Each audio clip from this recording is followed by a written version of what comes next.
அப்போஸ்தலரின் நடபடிகள் அதிகாரம் 18. அதன் பின்பு பவுல் அத்தேனே பட்டணத்தை விட்டு கொரிந்து பட்டணத்துக்கு வந்து யூதர் எல்லாரும் ரோமாபுரியை விட்டு போகும்படி கிளவுதியாரின் கட்டளையிட்டபடியினாலே இத்தாலியிலிருந்து புதிதாய் வந்திருந்த போந்து தேசத்தானாகிய ஆக்கிலா என்னும் நாமமுள்ள ஒரு யூதனையும் அவன் மனைவியாகிய பிரிஸ்கில்லாவையும் அங்கே கண்டு அவர்களிடத்திற்கு போனான். அவர்கள் கூடாரம் பணிகிற தொழிலாளிகளாயிருந்தார்கள். தானும் அந்த தொழில் செய்கிறவனானபடியினாலே அவர்களிடத்தில் தங்கி வேலை செய்து கொண்டு வந்தான்.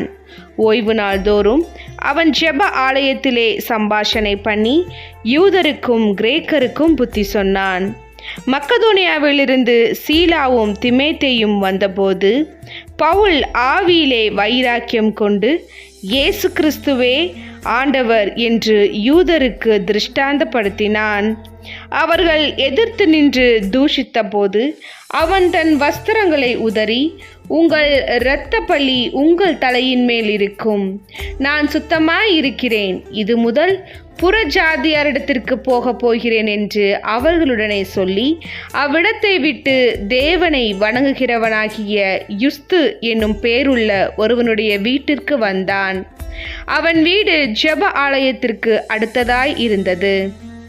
ஜெப ஆலய தலைவனாகிய கிறிஸ்பு என்பவன் தன் வீட்டார் அனைவரோடும் கர்த்தரிடத்தில் விசுவாசமுள்ளவனானான். கொரிந்தியரில் அநேகரும் சுவிசேஷத்தை கேட்டு விசுவாசித்து ஞானஸ்தானம் பெற்றார்கள். ராத்திரியிலே கர்த்தர் பவுலுக்கு தரிசனமாகி, நீ பயப்படாமல் பேசு, மௌனமாயிராதே. நான் உன்னோடே கூட இருக்கிறேன். உனக்கு தீங்கு செய்யும்படி ஒருவனும் உன்மேல் கை போடுவதில்லை. இந்த பட்டணத்தில் எனக்கு அநேக ஜனங்கள் உண்டு என்றார். அவன் 1 வருஷம் 6 மாதமும் அங்கே தங்கி தேவ வசனத்தை அவர்களுக்குள்ளே உபதேசம் பண்ணி கொண்டு வந்தான். கல்லியோன் என்பவன் ஆகாயா நாட்டிற்கு அதிபதியான போது யூதர்கள் ஒருமனப்பட்டு பவுலுக்கு விரோதமாய் எழும்பி அவனை நியாயாசனத்துக்கு முன்பாக கொண்டு போய், இவன் வேத பிரமாணத்துக்கு விகற்பமாக தேவனை சேவிக்கும்படி மனுஷருக்கு போதிக்கிறான் என்றார்கள். பவுல் பேசுவதற்கு எத்தனப்படுகையில் கல்லியோன் யூதரை நோக்கி, யூதர்களே, இது ஒரு அநியாயமாய் அல்லது பொல்லாத நடக்கையாய் இருக்குமேயானால் நான் உங்களுக்கு பொறுமையாய் செவி கொடுப்பது நியாயமாயிருக்கும். இது சொற்களும் நாமங்களுக்கும் உங்கள் வேதத்துக்கும் அடுத்த தர்க்கமானபடியினாலே இப்படிப்பட்டவைகளை குறித்து விசாரணை செய்ய எனக்கு மனதில்லை. நீங்களே பார்த்து கொள்ளுங்கள் என்று சொல்லி அவர்களை நியாயாசனத்தினின்று துரத்திவிட்டான். அப்பொழுது கிரேக்கர் எல்லாரும் ஜெப ஆலய தலைவனாகிய சொஸ்தேனையை பிடித்து நியாயாசனத்துக்கு முன்பாக அடித்தார்கள். இவைகளில் ஒன்றையும் குறித்து கல்லியோன் கவலைப்படவில்லை. பவுல் அநேக நாள் அங்கே தரித்திருந்த பின்பு சகோதரிடத்தில் உத்தரவு பெற்றுக்கொண்டு தனக்கு ஒரு பிரார்த்தனை உண்டாய் இருக்கிறபடியினால் கெங்கிரேயா பட்டணத்தில் தலைச்சவரம் பண்ணி கொண்டு சிரியா தேசத்துக்கு போக கப்பல் ஏறினான். பிரிஸ்கில்லாவையும் ஆக்கிலாவும் அவனோடே கூட போனார்கள். அவன் ஏபேசு பட்டணத்துக்கு வந்தபோது அங்கே அவர்களை விட்டு நீங்கி ஜெப ஆலயத்தில் பிரவேசித்து யூதருடனே சம்பாஷணை பண்ணினான். அவன் இன்னும் சில காலம் தங்களுடனே இருக்க வேண்டுமென்று அவர்கள் கேட்டுக்கொண்ட போது அவன் சம்மதியாமல், வருகிற பண்டிகையிலே எப்படியாயினும் நான் எருசலேமில் இருக்க வேண்டும். தேவனுக்கு சித்தமானால் திரும்பி உங்களிடத்திற்கு வருவேன் என்று சொல்லி அவர்களிடத்தில் உத்தரவு பெற்றுக்கொண்டு கப்பலேறி எபேசுவை விட்டு புறப்பட்டு செசேரியா பட்டணத்துக்கு வந்து எருசலேமுக்கு போய் சபையை சந்தித்து அந்தியோக்கியாவுக்கு போனான்.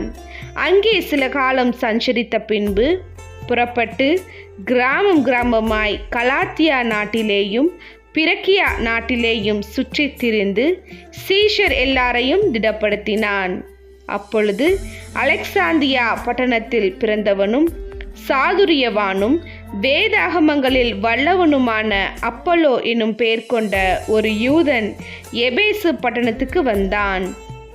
அவன் கர்த்தருடைய மார்க்கத்திலே உபதேசிக்கப்பட்டு யோவான் கொடுத்த ஞானஸ்தானத்தை மாத்திரம் அருந்தவனாய் இருந்து ஆவியில் அனலுள்ளவனாய் கர்த்தருக்கு அடுத்தவைகளை திட்டமாய் போதகம் பண்ணி கொண்டு வந்தான். அவன் ஜெப ஆலயத்தில் தைரியமாய் பேச தொடங்கின போது ஆக்கிலாவும் பிரிஸ்கில்லாவும் அவன் பேசுகிறதை கேட்டு அவனை சேர்த்து கொண்டு தேவனுடைய மார்க்கத்தை அதிகம் திட்டமாய் அவனுக்கு விவரித்து காண்பித்தார்கள். பின்பு அவன் அகாயா நாட்டிற்கு போக வேண்டும் என்றிருக்கையில் சீஷர்கள் அவனை ஏற்றுக்கொள்ளும்படி சகோதரர் அவர்களுக்கு எழுதினார்கள். அவன் அங்கே வந்தபோது வெளியரங்கமாக யூதர்களுடனே பலமாய் தர்க்கம் பண்ணி இயேசுவே கிறிஸ்து என்று வேத வாக்கியங்களை கொண்டு திருஷ்டாந்தப்படுத்தினபடியினால் கிருபையினாலே விசுவாசிகளானவர்களும் மிகவும் உதவியாய் இருந்தான். அதிகாரம் 19. அப்பல்லோ என்பவன் கொரிந்து பட்டணத்திலே இருக்கையில் பவுல் மேடான தேசங்கள் வழியாய் போய் எபேசுவுக்கு வந்தான். அங்கே சில சீஷரை கண்டு, நீங்கள் விசுவாசிகளான போது பரிசுத்த ஆவியை பெற்றீர்களா என்று கேட்டான். அதற்கு அவர்கள், பரிசுத்த ஆவி உண்டு என்பதை நாங்கள் கேள்விப்படவே இல்லை என்றார்கள். அப்பொழுது அவன், அப்படியானால் நீங்கள் என்ன ஞானஸ்தானம் பெற்றீர்கள் என்றான். அதற்கு அவர்கள், யோவான் கொடுத்த ஞானஸ்தானம் பெற்றோம் என்றார்கள். அப்பொழுது பவுல், யோவான் தனக்கு பின் வருகிறவராகிய கிறிஸ்து இயேசுவில் விசுவாசிகளாய் இருக்க வேண்டும் என்று ஜனங்களுக்கு சொல்லி மனம் திரும்புதலுக்கு ஏற்ற ஞானஸ்தானத்தை கொடுத்தானே என்றான்.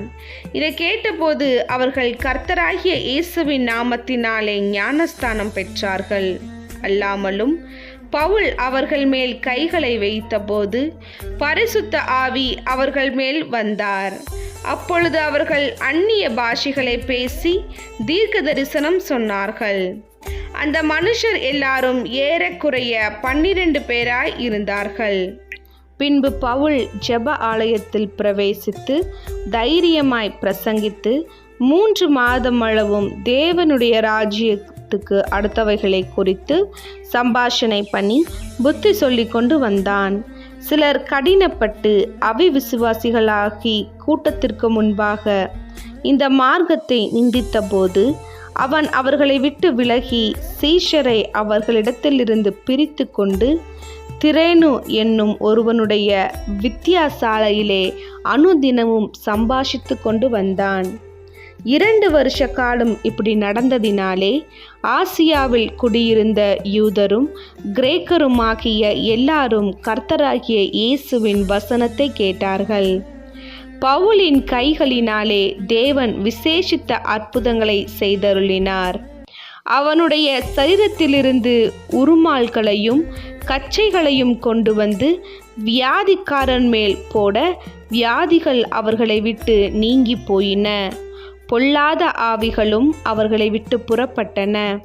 அப்பொழுது தேசந்தரிகளாய் திரிகிற மந்திரவாதிகளாகிய யூதரில் சிலர் பொல்லாத ஆவிகள் பிடித்திருந்தவர்கள் மேல் கர்த்தராகிய இயேசுவின் நாமத்தை சொல்ல துணிந்து, பவுல் பிரசங்கிக்கிற இயேசுவின் பேரில் ஆணையிட்டு உங்களுக்கு கட்டளையிடுகிறோம் என்றார்கள்.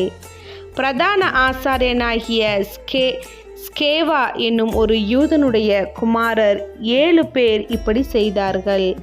பொல்லாத ஆவி அவர்களை நோக்கி, இயேசுவை அறிவேன், பவுலையும் அறிவேன், நீங்கள் யார் என்று சொல்லி பொல்லாத ஆவியுடைய மனுஷன் அவர்கள் மேல் பாய்ந்து பலாத்காரம் பண்ணி அவர்களை மேற்கொள்ள அவர்கள் நிர்வாணிகளும் காயப்பட்டவர்களுமாகி அந்த வீட்டை விட்டு ஓடிப்போனார்கள். இது எபேசுவில் குடியிருந்த யூதர் கிரேக்கர் அனைவருக்கும் தெரிய வந்தபோது அவர்கள் எல்லாரும் பயமடைந்தார்கள். கர்த்தராகிய இயேசுவின் நாமம் மகிமைப்பட்டது. விசுவசித்தவர்களில் அநேகர் வந்து தங்கள் செய்கைகளை வெளிப்படுத்தி அறிக்கையிட்டார்கள். மாய வித்தைக்காரனாய் இருந்தவர்கள் அநேகர் தங்கள் புஸ்தகங்களை கொண்டு வந்து எல்லாருக்கும் முன்பாக சுட்டெரித்தார்கள். அவைகளின் கிரயத்தை தொகை பார்த்து 50,000 வெள்ளிக்காசாக கண்டார்கள். இவ்வளவு பலமாய் கர்த்தருடைய வசனம் விருத்தியடைந்து மேற்கொண்டது. இவைகள் முடிந்த பின்பு பவுல் மக்கதோனியா, அகாயா என்னும் நாடுகளில் சுற்றி நடந்து எருசலேமுக்கு போகும்படி ஆவியில் நிர்ணயம் பண்ணிக்கொண்டு, நான் அங்கே போன பின்பு ரோமாபுரியையும் பார்க்க வேண்டியதென்று சொல்லி தனக்கு உதவி செய்தவர்களில் 2 பேராகிய திமோத்தேவியையும் எரிஸ்துவையும் மக்கதோனியாவுக்கு அனுப்பிவிட்டு தான் பின்னும் சில காலம் ஆசியாவிலே தங்கினான். அக்காலத்திலே இந்த மார்க்கத்தை குறித்து பெரிய கலகம் உண்டாயிற்று. எப்படியென்றால், தெமேத்ரியு என்னும் பெயர் கொண்ட ஒரு தட்டான் தியானாளிகளின் கோவில்களைப் போல வெள்ளியினால் சிறிய கோவில்களை செய்து தொழிலாளிகளுக்கு மிகுந்த ஆதாயம் வருவித்து கொண்டிருந்தான். இவர்களையும் இப்படிப்பட்ட தொழில் செய்கிற மற்ற வேலையாட்களையும் அவன் கூடி வர செய்து, மனுஷர்களே, இந்த தொழிலினால் நமக்கு நல்ல பிழைப்பு உண்டாயிருக்கிறதென்று அறிவீர்கள். இப்படி இருக்க கைகளினால் செய்யப்பட்ட தேவர்கள் தேவர்கள் அல்லவென்று இந்த பவுல் என்பவன் சொல்லி, எபேசுவில் மாத்திரமல்ல, கொஞ்சம் குறைய ஆசியா எங்கும் அநேக ஜனங்களுக்கு போதித்து அவர்களை வசப்படுத்தி கொண்டான் என்று நீங்களும் கண்டும் கேட்டும் இருக்கிறீர்கள். இதனால் நம்முடைய தொழில் அற்றுப்போகும்படியான அபாயம் நேரிட்டிருக்கப்படுகிறதுமல்லாமல், மகாதேவியாகிய தியானாளுடைய கோவில் எண்ணமற்று போகிறதற்கும் ஆசியா முழுமையும் பூச்சக்கரமும் சேவிக்கிற அவளுடைய மகத்துவமும் அழிந்து போகிறதற்கும் ஏதுவாய் இருக்கிறது என்றான். அவர்கள் இதை கேட்டு கோபத்தால் நிறைந்து, எபேசியருடைய தியானாலே பெரியவள் என்று சத்தமிட்டார்கள். பட்டணம் முழுவதும் கலகத்தினால் நிறைந்தது.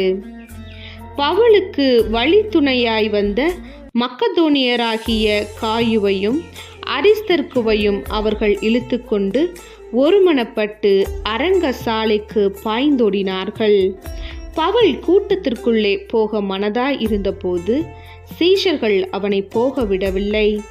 ஆசியா நாட்டு தலைவரில் அவனுக்கு சிநேகிதனாயிருந்த சிலரும் அவனிடத்திற்கு ஆள் அனுப்பி அரங்க சாலைக்குள் போக வேண்டாம் என்று எச்சரித்தார்கள். கூட்டத்தில் அமளியுண்டாகி சிலர் இப்படியும் சிலர் அப்படியும் பேசினார்கள். தாங்கள் கூடி வந்த காரணம் இன்னதென்று அநேகருக்கு தெரியாதிருந்தது. அப்பொழுது யூதர்கள் அலெக்சாந்தர் என்பவனை முன்னிருக்க தள்ளுகையில் கூட்டத்தில் சிலர் அவனை முன்னே இழுத்து விட்டார்கள். அலெக்சாந்தர் கையமர்த்தி ஜனங்களுக்கு உத்தரவு சொல்ல மனதாயிருந்தான்.